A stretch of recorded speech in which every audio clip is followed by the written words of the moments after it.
9월 3일 하나님 나라의 비전. 이 여러 왕들의 시대에 하늘의 하나님이 한 나라를 세우시리니 이것은 영원히 망하지도 아니할 것이요 그 국권이 다른 백성에게로 돌아가지도 아니할 것이요 도리어 이 모든 나라를 쳐서 멸망시키고 영원히 설 것이라. 다니엘 2장 44절. 하나님께서는 다니엘에게 모든 환상과 꿈을 깨달아 해석할 수 있는 능력을 주셨다. 다니엘과 세 친구는 느부갓네살 왕 앞에 서서 왕의 질문을 받고 답을 한 결과 지혜와 총명이 온 나라의 최고 전문가인 박수와 술객보다 10배나 더 뛰어난 자들로 인정을 받았다. 느부갓네살의 즉위 제2년이 되었을 때 왕은 엄청나게 충격적이고 무서운 꿈을 꾸었다. 그의 통치 2년은 바벨론의 왕의 통치 계산법이 유대의 계산법과는 다르게 즉위년, 1년, 2년의 방식을 따르므로 실제적으로는 그의 통치 3년이 되는 해다. 바로 이 해는 다니엘과 세 친구가 3년간의 특별 교육을 마치고 왕에게 인정을 받아 등용된 지 얼마 되지 않는 시점이었을 것이다. 왕은 이 꿈으로 인하여 잠을 이루지 못하였고 왕궁의 최고 전문가들을 모두 소집하여 자신이 꾼 꿈의 내용과 그 해석을 말하라고 명령했다. 황당한 요구를 받은 꿈과 이상 해석의 전문가들은 왕께서 꾼 꿈의 내용을 직접 말씀해 주시면 그 해석을 제공하겠노라고 하였다. 하지만 왕은 꿈의 내용과 해석을 모두 제공하라고 다그쳤다.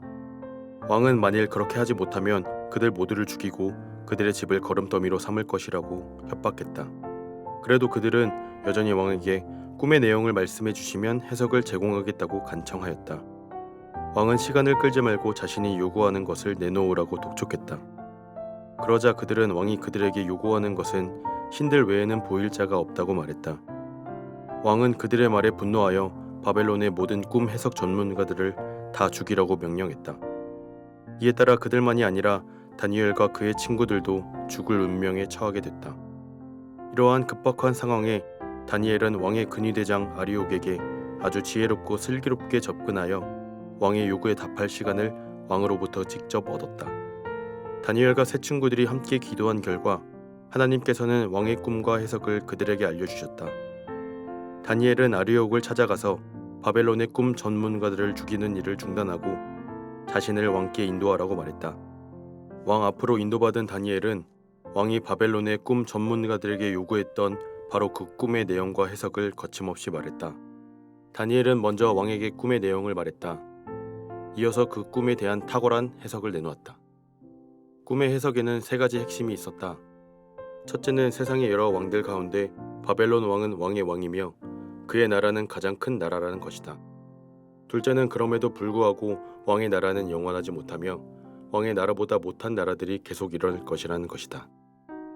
셋째는 열국들의 흥왕의 맨 마지막에 하나님께서 영원히 망하지 않는 한 나라를 세우신다는 것이다. 하나님께서 세울 나라는 이 세상 모든 나라를 쳐서 멸망시킬 것이며 영원히 망하지 않는 나라가 될 것이다.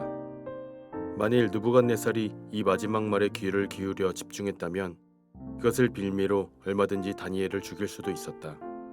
하지만 그는 자신이야말로 역사상 가장 위대한 왕이고 자신의 나라는 가장 큰 나라라고 생각하고 있었기 때문에 이 마지막 말에 전혀 관심을 두지 않았다.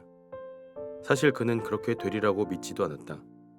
3장이 보여주는 것과 같이 그가 큰 신상 전체를 모두 금으로 만든 것은 그가 꿈에 본 신상, 곧 머리만 금으로 된 신상에 대한 도전과 거절의 분명한 표현이었다.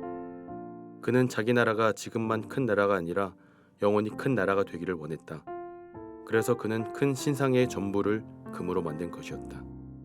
하나님께서 마침내 세우겠다고 하신 한 나라는 오실 메시아를 통하여 하나님께서 세우실 영원한 나라다.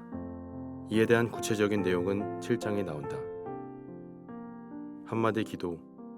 유다의 다윗 왕조의 등불이 마침내 꺼져가는 시점에 미래에 세워질 영원한 나라의 희미한 불꽃을 다니엘과 그 친구들에게 보여주신 하나님을 찬양합니다.